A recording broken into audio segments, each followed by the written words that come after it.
ఈరోజు ఎంటీఆర్ పులిహోర మిక్స్ వాడి చిన్న చిన్న చేంజెస్ తోటి పులిహోర ఇంకొంచెం టేస్టీగా ఎలా చేయాలో చూద్దాం.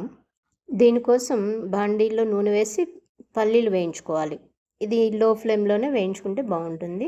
ఈ పల్లీలు సుమారుగా వేగిన తర్వాత పచ్చిశనగపప్పు, అలాగే మినప్పప్పు, ఆవాలు అవి కూడా వేసి బాగా వేయించుకోవాలి.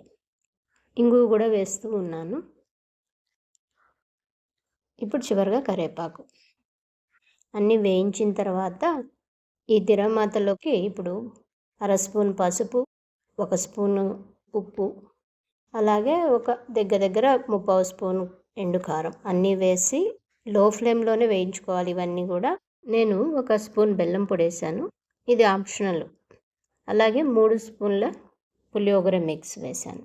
స్టవ్ ఆఫ్ చేసేసి మళ్ళీ ఇవన్నీ బాగా మిక్స్ చేసుకోవాలి. ఇప్పుడు ఇందులో కొత్తిమీర వేసి అలాగే మనం ముందే వండి పెట్టుకున్న అన్నం కొంచెం కొంచెం మసాలాకి ఎంత కరెక్ట్గా సరిపోతుందో చూసుకొని అంత కలుపుకోవాలి. అన్నానికి మసాలా బాగా పట్టేలాగా బాగా కలుపుకోవాలి.